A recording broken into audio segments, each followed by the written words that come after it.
Good evening. आज का topic है अभिप्रेरणा यानी मोटिवेशन।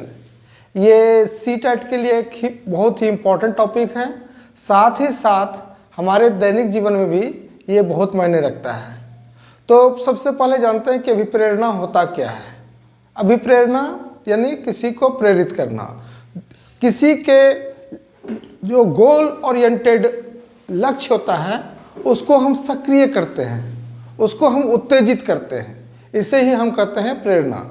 यानी कहने का मतलब है कि हमारा जो अनुभव है, हमारे अनुभव की प्रेरणा अगर दूसरे के विचारों को प्रभावित करती है तो उसे हम अभिप्रेरणा कहते हैं। जैसा कि देख रहे होंगे कि अभिप्रेरणा के स्रोत, तो अभिप्रेरणा के 4 स्रोत हैं।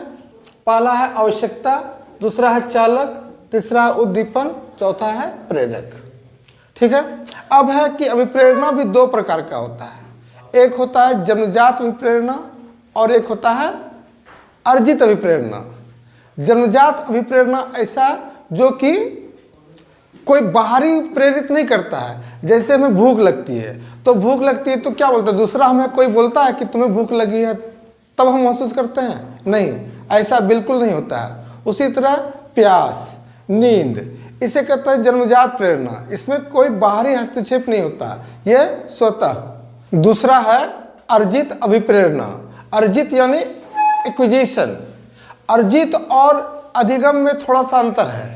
अंतर क्या है? अधिगम होता है लर्निंग और अर्जित होता है एक्विजिशन। तो दोनों में फर्क क्या है कि अर्जित जो है ना वो स्वतः होता है, स्पॉन्टेनियस फ्लो है। ठीक है, वो कहीं हम सीखते नहीं हैं, ये स्वयं से होता चला जाता है। और लर्निंग क्या होता है या अधिगम क्या होता है, ये इसके लिए हम प्रयत्न करते हैं, इसके लिए हमको सीखना पड़ता है, यह एक नियमबद्ध व्यवस्था है। तो ये जो अर्जित प्रेरणा है, जैसे कि समूह में रहना या संचय, प्रेम, ये कहीं से हम सीखते नहीं हैं, ये स्वतः होता है। तो ये हो गया अर्जित अभिप्रेरणा। इसके अलावा अभिप्रेरणा एक सकारात्मक भी होता है और एक नकारात्मक होता है। नकारात्मक प्रेरणा क्या होती है? अगर बच्चे को शाब्दिक दंड देना या बच्चे को प्रताड़ित करना, तो इस अभिप्रेरणा का उपयोग एक शिक्षक को कभी नहीं करना चाहिए। नकारात्मक प्रेरणा जो है बच्चों के मनोबल को तोड़ता है। तो प्रेरणा हमेशा जो है सकारात्मक होना चाहिए। हमें बच्चे के मनोबल को कभी नहीं तोड़ना चाहिए, हमें बच्चे को हमेशा उत्साहित करते रहना चाहिए। ठीक है। इसके अलावा आंतरिक अभिप्रेरणा और बाह्य अभिप्रेरणा। आंतरिक अभिप्रेरणा और बाह्य अभिप्रेरणा। आंतरिक अभिप्रेरणा तो हमें बच्चों को हमेशा आंतरिक प्रेरणा देना चाहिए। जैसे कि बच्चे में स्वयं उसका विकास हो, बच्चे को स्वयं लगे कि हमें ये काम करना है।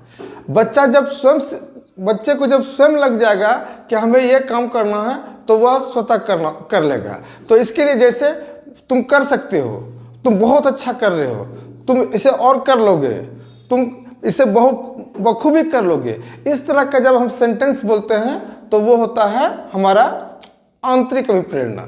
ठीक है। इसके अलावा बाह्य अभिप्रेरणा में क्या होता है? अगर कोई बाहरी मोटिवेशन हो, जैसे कि किसी को टॉफी देना, किसी को पीठ थपथपाना, शाबाशी देना, ये सब हो गया बाहरी अभिप्रेरणा। लेकिन बाहरी अभिप्रेरणा का प्रयोग हमेशा नहीं करना चाहिए। बाहरी प्रेरणा का प्रयोग हमेशा करने से बच्चों की रुचि समाप्त हो जाती है।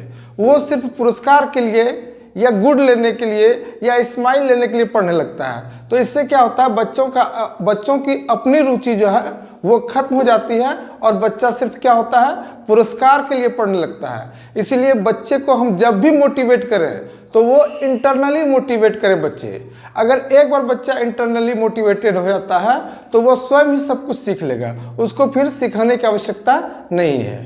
धन्यवाद।